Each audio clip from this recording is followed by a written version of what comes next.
Bismillahirrahmanirrahim. Assalamualaikum warahmatullahi wabarakatuh. Mulakan dengan Ummul Kitab Al-Fatihah. A'udzubillahi minasyaitonirrajim. Bismillahirrahmanirrahim. Alhamdulillah Ar-Rahmanirrahim Maliki yaumiddin.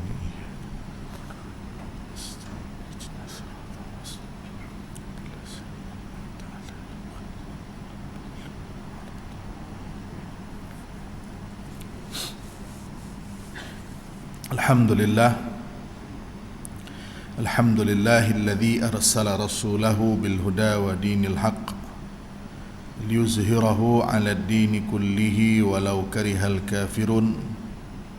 Asyhadu an la ilaha illallah wa asyhadu anna Muhammadan abduhu wa rasuluh. Allahumma salli ala sayyidina Muhammad wa ala alihi wa sahbihi wa man tabi'ahum bi ihsanin ila yaumiddin, amma ba'du. Alhamdulillah wa syukurillah. Panjatkan sing syukur kepada Allah Subhanahu wa taala yang izin limpah kurnianya serta taufik dan hidayah daripada Allah, dan diberikan kesempatan lagi pada malam ini untuk sama-sama kita meneruskan kuliah bulanan kita. Yang mudah-mudahan insya-Allah Allah Subhanahu wa taala mengurniakan kita taufik dan hidayah yang berterusan untuk terus dipilih menjadi tetamu Allah Subhanahu wa taala ketika di dunia, dan Allah memilih kita untuk menjadi tetamu Allah taala di hari akhirat kelak insya-Allah. Tuan-tuan rahimakumullah, insya-Allah pada malam ini kita akan cuba membicarakan ayat pertama sehingga ayat yang ke-11 daripada surah Al-Mu'minun. Yang mana surah Al-Mu'minun ini, seperti mana yang kita semestinya maklum, ia adalah termasuk di dalam surah Makkiyah, iaitu ketika mana berada di penghujung Nabi berada di Mekah sebelum berhijrah ke Madinah. Surah Al-Mu'minun mengandungi 118 ayat,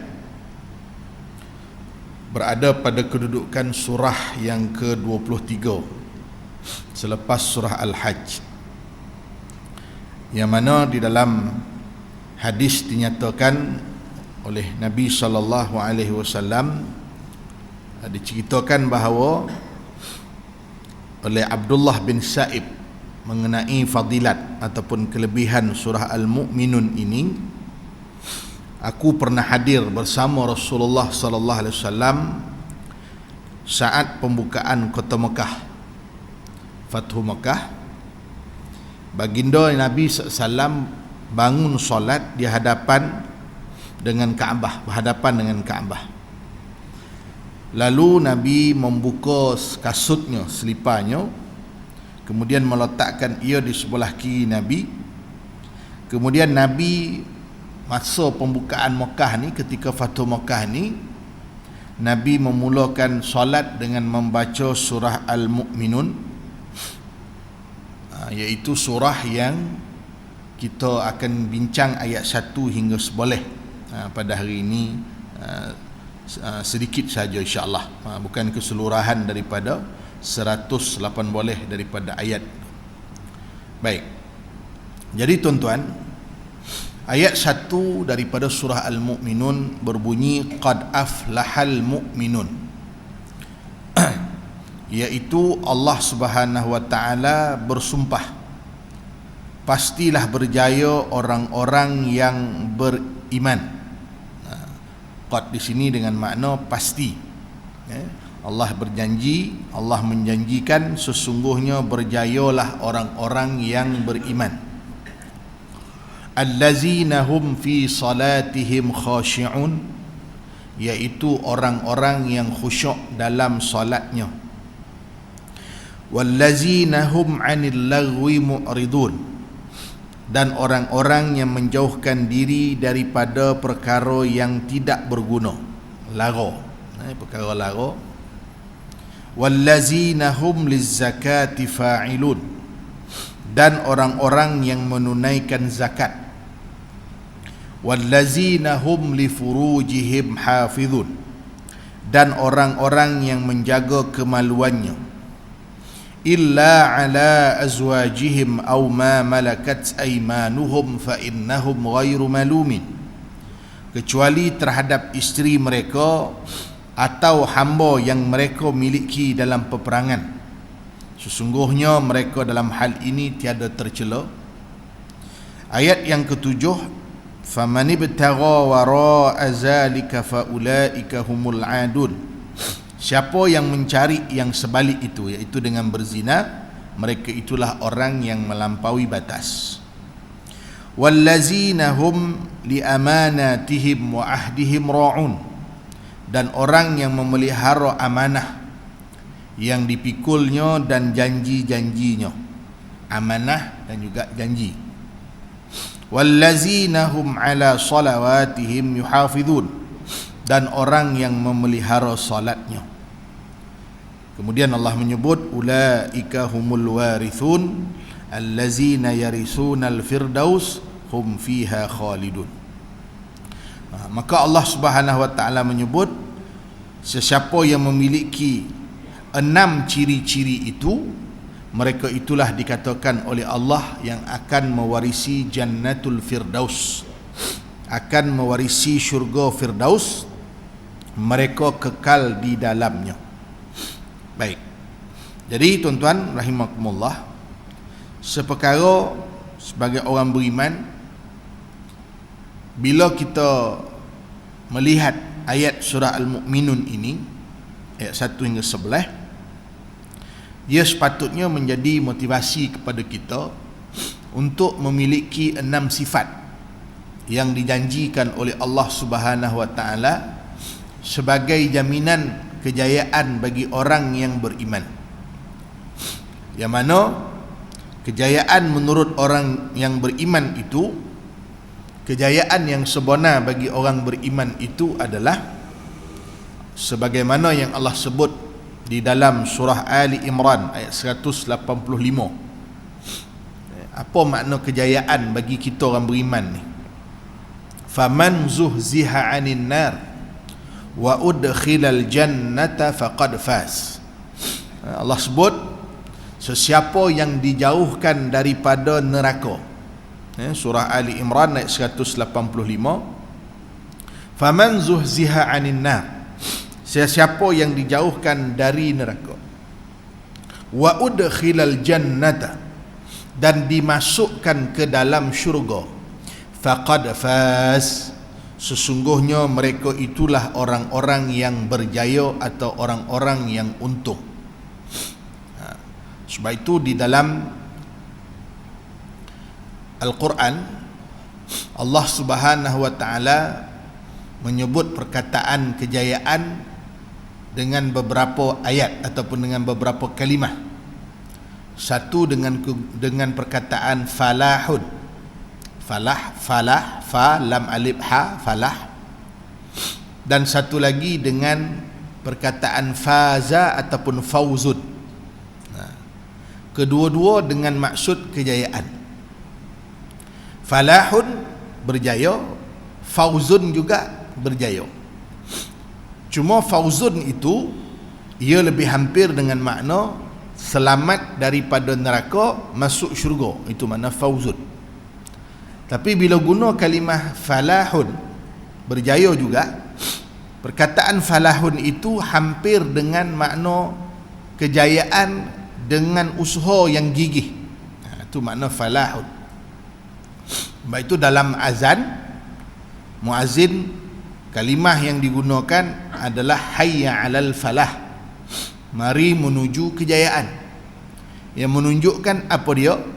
Kejayaan tersebut adalah kejayaan, ada usaha-usaha yang perlu dilakukan bagi membolehkan mereka memperolehi kejayaan yang disebut dengan falahun.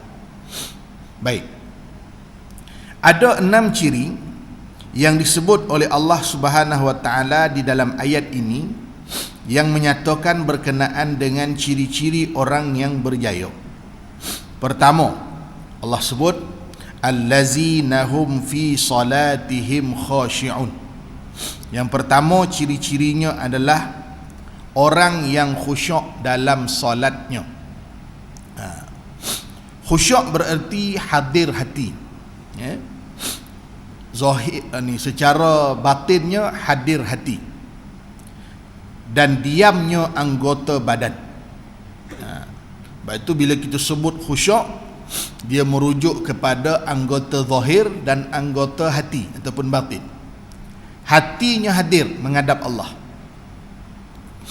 Maksudnya apabila dia solatnya itu hatinya sedang dipenuhi dengan rasa tunduk, tawaduk, menyembah Allah Subhanahu wa taala, dan diamnya anggota badan dan jawarihnya, anggota zahirnya diam, sakinah, tenang. Ini makna khusyuk dari sudut bahasa. Hadir hatinya dan diam anggota badannya ketika mana dia solat. Baik. Dan orang yang memperolehi khusyuk dalam solat adalah orang yang hatinya sentiasa menuju Allah Subhanahu wa taala, menjadikan solatnya istirahat, satu kerehatan. Sebab itulah tuan-tuan rahimakumullah, dalam hadis Nabi sallallahu alaihi wasallam menyebut bahawa khusyuk itulah roh bagi solat. Semakin besar khusyuknya, semakin tinggi khusyuknya, maka semakin tinggilah pahalanya yang diterima di sisi Allah Subhanahu wa taala. Ada satu hadis Nabi menyebut, innar rajula la yansarifu wa ma kutiba lahu illa 10 salatihi tis'uha samanuha sab'uha sudusuha. Sesungguhnya seseorang ketika solat, maka tidak dicatat baginya pahala kecuali 1/10 ushrun, 1/10. Markah 1/10 lah kita sebut markah. Ada yang 1/9, ada yang 1/8, ada yang 1/7, ada yang 1/6, ada yang 1/4, ada yang 1/3, ada yang 1/2. Maka dinilai solat itu berdasarkan kepada khusyuknya solat. Maka untuk memperolehi khusyuknya solat, kita perlu mengosongkan hati kita daripada kesibukan dunia yang boleh mengganggu kekhusyukan kita dalam solat, sekiranya kita nak jadi orang yang dijanjikan oleh Allah dengan falahun, dengan kejayaan di hari akhirat. Semakin kita menyibukkan hati kita dengan perkara keduniaan, maka semakin sukar untuk kita memperoleh khusyuk di dalam salat. Okey, kemudian yang kedua, ciri yang kedua yang disebut oleh Allah Ta'ala, wallazina hum 'anil lagwi mu'ridun, yakni orang-orang yang menjauhkan dirinya dari perkara yang lara. Lara ni maknanya tak berfaedah, tak berguna, yang tak bermanfaat. Sama ada perbuatan lara ini ataupun lara ini merujuk kepada perkataan yang lara ataupun perbuatan yang lara. Lara di sini maknanya yang tak berguna, yang tiada kebaikan, yang tiada faedah, baik dari sudut perkataan maupun dari sudut perbuatan. Kalau benda yang tak berguna, tak berfaedah, tak bermanfaat mereka jauhkan, sudah tentulah benda yang haram, lebih-lebih lagi lah mereka berusaha untuk menjauhkannya. Sebab itu tuan-tuan,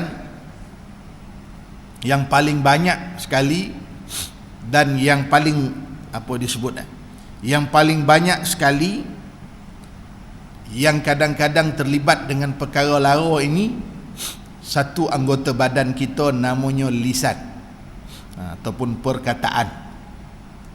Kalau kita mampu menjaga anggota yang paling ringan itu, iaitu lisan, daripada perkara-perkara yang lara, nescaya kita dapat mengawal anggota badan yang lain daripada perkara yang lara. Cuma hari ni orang bercakap kadang-kadang tak pakai mulut dah. Orang hari ni bercakap boleh pula pakai tangan. Jadi apa juga pergerakan yang dengan maksud menyatakan apa yang terbuku di hati kita, sama ada dengan tulisan ataupun dengan lisan, kalau boleh dijaga, nescaya kita mampu menjaga diri kita daripada perkara yang sia-sia. Mulut ontok, tapi tangan menulis. Yang ditulis itu pun tidak bermanfaat, ataupun yang ditulis itu perkara yang lara. Maka kalau kita mampu untuk menjaga lisan kita, maka kita akan mampu menjaga anggota lain daripada perkara-perkara yang lara. Menurut Ibnu Katsir, yang lara itu ataupun perkara yang disebut dengan lagwi itu, iaitu perkara yang membawa kepada kebatilan. Segala perkara yang membawa kepada kebatilan, yang dalamnya ada unsur syirik, maksiat, dan sesuatu yang tidak berfaedah. Jadi kita berdoa kepada Allah Subhanahu wa taala bila mana kita dikurniakan oleh Allah Taala kesempatan waktu dan ruang waktu, agar kita diberikan ruang untuk sentiasa melakukan perkara-perkara yang memberi manfaat di dunia dan juga di akhirat. Okey. Baik. Jadi tuan-tuan, ini yang kedua. Yang pertama tadi, orang yang berjaya itu sifatnya orang yang khusyuk dalam solatnya, dan yang kedua adalah orang yang meninggalkan ataupun orang-orang yang menjauhkan diri daripada perbuatan dan perkataan yang lara atau yang tidak berguna. Okey. Kemudian yang ketiga, sifat atau ciri orang yang berjaya menurut Al-Quran, surah Al-Mu'minun ayat 1 hingga 11, walladzina hum lizzakati fa'ilun, dan orang-orang yang menunaikan zakat. Yang ini orang yang berbuat ihsan dalam beribadat, yang berkait dengan solat tadi, ibadat hubungannya dengan Allah Subhanahu wa taala, khusyuk dalam solatnya, dia baik dengan manusia dengan meninggalkan perkara lara, kemudian dia menunaikan zakat, iaitu mengeluarkan sebahagian daripada hartanya ke jalan Allah Subhanahu wa taala, ataupun mengeluarkan sebahagian daripada hartanya untuk diberikan kepada asnaf yang layak. Ini zakat. Zakat ini juga disebut dengan sedekah wajib. Perkataan zakat membawa maksud menyucikan, membersihkan. Sebab itu dalam Quran Allah menyebut khus min amwalihim sadaqah tutahhiruhum wa tudzakkihim biha. Ambillah daripada hartanya itu sedekah. Sedekah ni iaitu zakat. Kerana zakat itu kata Allah tutahhiruhum, akan membersihkan hartanya. Faedah daripada zakat ni, pertama membersihkan harta, tutahhiruhum. Dan yang kedua wa tuzakkihim biha. Dan zakat itu juga sifatnya menyucikan. Apa makna menyucikan? Menyucikan hati ataupun batin. Satu tadi membersihkan harta. Sebab boleh jadi dalam tempoh kita berusaha mencari harta, takut-takut ada unsur-unsur syubhah. Maka dengan zakat, zakat membersihkannya. Dan dalam masa yang sama Allah kata, bukan hanya membersihkan harta, bahkan ia boleh menyucikan hati. Menurut para ulama tafsir, orang bila mana kita berzakat, kita akan membersihkan hati kita yang keluar zakat, dan kita akan dapat membersihkan hati orang yang menerima zakat. Orang yang berzakat akan bersih hatinya daripada sifat tamak. Orang yang berzakat akan bersih hatinya daripada sifat tamak. Dan orang yang terima zakat akan bersih hatinya daripada sifat hasad. Asnaf, orang yang terima zakat akan bersih hatinya daripada sifat hasad ataupun dengki. Jadi tuan-tuan rahimakumullah, ciri yang ketiga yang dijanjikan oleh Allah Subhanahu wa taala, orang yang dijanjikan dengan kejayaan di hari akhirat ataupun kejayaan yang sebenar adalah orang yang menunaikan zakat. Baik. Kemudian yang keempat, wallazina hum li furujihim hafizun, dan orang-orang yang memelihara kemaluannya atau memelihara maruahnya daripada perbuatan yang dilarang oleh Allah, seperti zina. Apa juga perkara yang boleh mendorong kepada berlakunya zina, seperti memandang wanita ajnabi, menyentuhnya, berdua-duaan dan sebagainya. Maka perkara ini apabila dia dapat memelihara dan menjaga dirinya, maka dia menjadi orang-orang yang berjaya. Dan Allah Subhanahu wa taala apabila melarang sesuatu perkara, Allah menyediakan bagi manusia sesuatu yang halal untuk dinikmati, iaitu isteri yang sah perkahwinannya ataupun yang sah hubungannya. Dalam ayat ini disebut juga hamba sahaya. Cuma zaman kita ini tak ada lagi dah hamba, kerana hamba itu sifatnya harta bagi tuannya yang boleh didatangi oleh tuannya menurut kehendak tuannya. Tapi zaman kita ni dah tak ada hamba, dah tak ada dah. Jadi disebut ni menjaga maruahnya ataupun menjaga kemaluannya kecuali kepada isteri-isteri mereka ataupun kepada isteri mereka. Ini sifat orang yang berjaya ataupun orang yang dijanjikan kejayaan oleh Allah Subhanahu wa taala beroleh Jannatul Firdaus dengan ciri yang keempat, menjaga kemaluan ataupun menjaga maruah. Okey, itu baik. Yang pertama tadi khusyuk dalam solat, yang kedua meninggalkan perkara yang sia-sia ataupun lara, yang ketiga menunaikan zakat, dan yang keempat menjaga kemaluan ataupun menjaga maruah kecuali kepada isteri sebagai pasangan yang halal. Okay. Kemudian yang kelima, wallazina hum li amanatihim wa ahdihim ra'un, iaitu yang kelima, sifat yang kelima yang melayakkan seseorang itu dijanjikan dengan Jannatul Firdaus, syurga Firdaus, iaitu orang yang memelihara amanah dan memelihara janjinya. Ada dua perkara. Pertama amanah, yang kedua janji. Amanah ni sama ada yang berkait dengan hak Allah Subhanahu wa taala, yang wajib manusia melakukannya, seperti solat, zakat, puasa. Ini amanah, bondo-bondo yang bersifat kewajipan seorang hamba kepada Allah, amanah yang berkait dengan hak Allah Subhanahu wa taala. Dan ada amanah pula yang berkaitan dengan manusia. Satu yang berkait dengan hak Allah, satu lagi yang berkait dengan hak sesama manusia. Hak sesama manusia ni umpama tanggungjawab kita kepada isteri, tanggungjawab pada anak-anak, tanggungjawab pada keluarga, tanggungjawab kepada masyarakat. Kalau jadi pemimpin, tanggungjawab kepada orang yang berada di bawah kita. Ini yang berkait dengan amanah, yang disebut dengan amanah yang berkait dengan hak Allah dan juga hak sesama manusia.